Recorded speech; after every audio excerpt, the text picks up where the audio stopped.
Fournier saw when he got off the plane. And this is a staggering moment from my hometown where the fans packed the entire arena for a freaking practice. Not a game, not a game. We're talking about. Hi guys, welcome back again to the channel. Today I'm joined with family, and today we are gonna be checking out this video. Please do remember to like, subscribe. This channel also have a membership platform. We love you to be part of our member, and let's get right into today's reaction.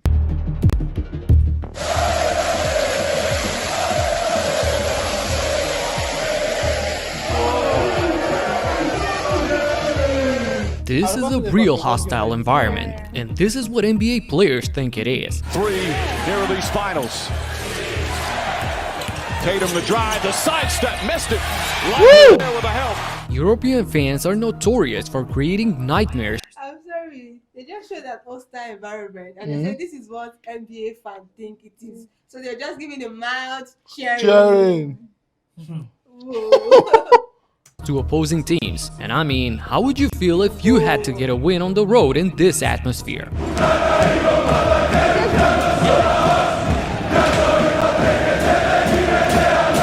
Fans in Greece made it snow inside the arena and delayed the start for a while. And Luka Doncic knows this all too well. There's some really tough crowds in Europe, I think especially Greece, Serbia, Turkey. I think those are the three really tough crowds to play in. It's hard to listen to your teammate right next to you because they cheer so loud. Speaking of Serbia, Red Star Belgrade fans caused an earthquake in the arena.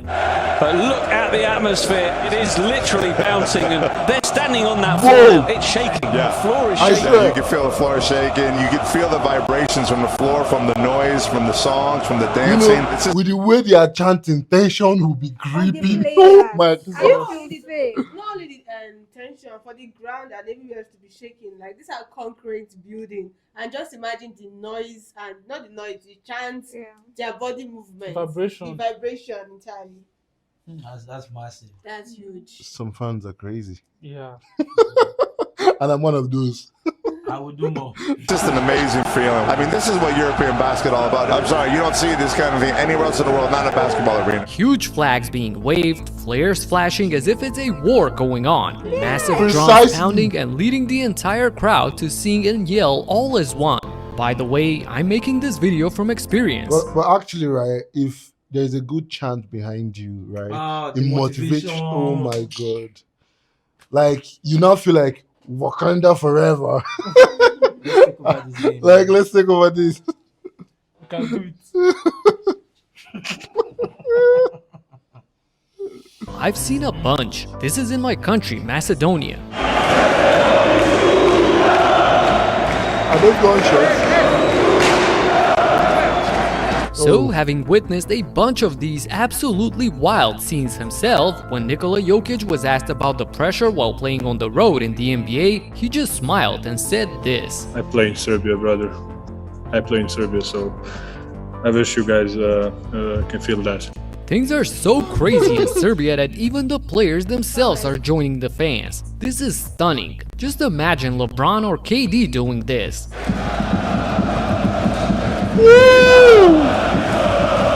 This is a real feeling. Yeah, honestly.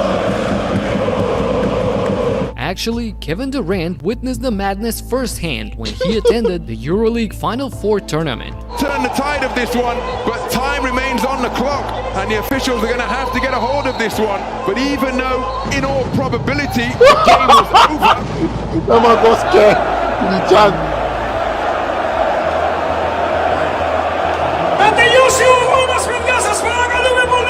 And I was shocked to find out that all of this chaos was just fans welcoming Evan Fournier to the team.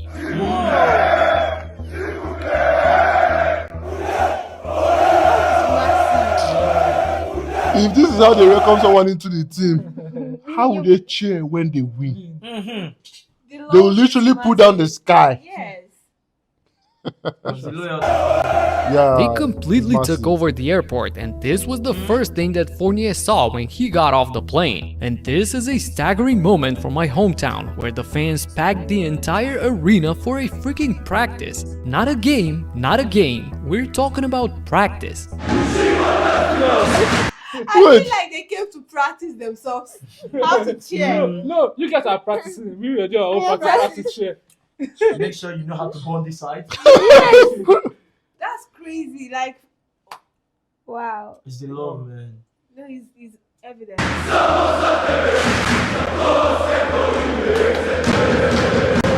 This immeasurable passion and love for the game is probably why Luka admitted that he watches way more EuroLeague games than the NBA. I watch some NBA games, but I watch more EuroLeague than NBA. But if it's a really good game and it's on TV, I'll watch it. And one-off spectacles like this exhibition game played in Belgrade under open sky are just flat out stunning. Look at the smoke.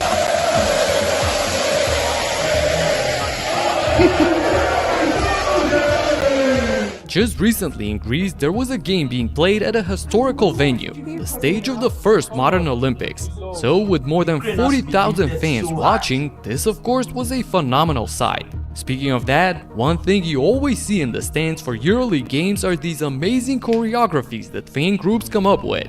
It usually means something and sends a message to the opponents, but there are also examples like this one, partisan supporters paying respect to their coach, Željko Obradović. So when you see all of this, along with the shirtless fans screaming till their face turns red, you see the arena shaking and of course the flares lighting up, and compare that to an NBA game, it looks shockingly different. Tristan Thompson finds James. A lot of thunderous dunks here in the opening period. I don't know about this, but Rihanna just walked in front of me. Are you kidding me? What are you doing, man? Stay with the game. LeBron makes a spectacular play like this, and that's what you deal with?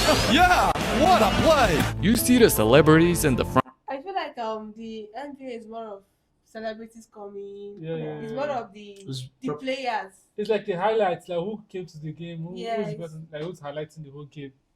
So that's how NBA mostly are. Wow. Front rows, everyone looking posh, and the action from the crowd boils down to this. O'Neal snatches the board. O'Neal, a little too tall. Yeah, that's a tough one. Thing is, the whole culture is different. In the US, people go to a basketball game as a way of entertainment and treat it the same way like going to the movies or a concert. They have their drink, the popcorn, or the hot dog. In Europe, it's do or die mentality, both for the teams as well as the fans. Every single game. I mean, just look at some of the top coaches, the most well-respected minds in EuroLeague basketball. Watch their intensity during games. In your eyes, your good guys. Fuck you, everybody. Fuck you, okay? You want me to repeat million times? Fuck you, this is not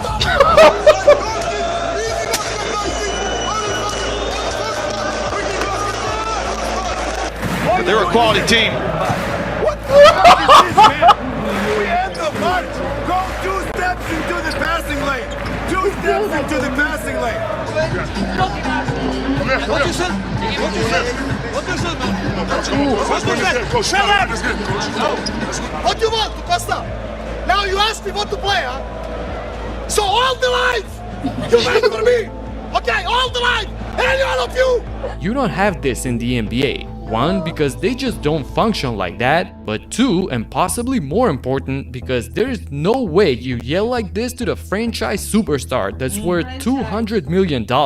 Just imagine a coach berating LeBron like this. He would be fired before the game is even over. Heck, David Blatt, one of the best EuroLeague coaches at the time, got fired from the Cavs after a 30-11 record to start the season. By far the #1 team in the East, and just months after making the finals. In a league where entertainment is everything and superstars are the difference between a team being a contender or not, you definitely want the top dog being happy and the fans buying expensive tickets. In Europe, coaches are the authority and they preach team basketball. So basically, they're the most In USA, it is business. In Europe, it is a game. It's a game. Wow. There's a huge difference. And you can even see from the crowd, everybody's like, Rihanna just entered, you don't shoot with the ball. It's just like you're going to a concert and just seeing who's there. Like, it's not really about the game. Like, the footballers are basically like celebrities, just seeing them. But sorry to say, right? There was a statement he made. He said, the coaches do not like have the right to shout on the players. if that's the case, how would he coach? That's why He's supposed to be the authority. Yeah, but that's why I think most of these basketball players that are exceptional are being ranked as the gods of their game, because no one tells them what to do. They just do what they want to do. Well, I feel like it shouldn't be like that. That's why I would prefer football over it. Your coach will still tell you what to do. Do you understand? Because that's why he's named the coach. At the end of the day, it's not about the football. It's not about the game. It's about the country. It is like in this every game should be about passion. Every game should be about passion. Important piece to the puzzle. This season, Partizan did the unthinkable and gave Obradovic a blank slate to craft his team. Not a single player from last season was left on the team, and the coach brought in an entirely new roster for this year. That's absolutely wild, but it's happened a few times. It's also worth pointing out that Obradovic is the winningest coach in Euroleague history with 9 titles. So whatever reputation Greg Popovich holds in the NBA, Željko doubles that. So this trust is well deserved. If you've never watched the Euroleague, this season is the perfect time to tune in, as there are going to be almost 100 former NBA players suiting up. I've actually started a brand new channel focused solely on the Euroleague, so check out the first video of the wildest game winners in Europe, headlined by young Luka Doncic during his time in Real Madrid. Click this video and subscribe to the channel. Talk to you in the next one. Peace out. Peace out. What is it, man? No, that was fire. Wow. But evidently we could see the difference between the NBA and the Euroleague. Blurry, like even the blind could see. Yeah. NBA does feel like it's a party or something. You know, I'm glad I got to see the difference between these two factions, because I wouldn't have known. Now I have an idea of what a true sportsmanship looks like and what a business arena looks like. Yeah. I'm actually short of words, because one thing I know for sure is every game I've ever watched, I've always watched it out of passion, you know. And when a game stopped being played out of passion, but because of business, it loses that interest. There was no flair amongst the crowd. understand? They were just even pressing their phone while they were playing. And even starting with the expensive tickets, the core fans. It's together. Watching. It's together. Put pillow beneath his feet, sitting down there. I think that is DJ Khaled. Yeah. Wow. So his shoe won't get stained by some average. And the folks. audience, they were not paying attention. Most of them were like on their phone. Those people are just like watching. Like in the middle of a game, like Rihanna just walked in and was casually. And gisting. all the attention was on her, not on the game anymore. There's a huge difference, and I totally prefer the Yeah. Euroleague, you guys. Well, maybe we might be actually overreacting to that fact, but the shame is just our own opinion. Football is about passion. Anything game. Any sport You at understand? all. Because you could actually tell the difference between the chanting of the Euroleague and the chanting of the They will get for There was no Rihanna. strategy in the NBA itself. Do you understand? They You even just came for attend that. rehearsal. Do you know what it means to rehearse for madness? My brother. Blah, blah, blah. Blah. Let us know what you think about this down below. Do not forget to like, subscribe. We love you guys. Bye.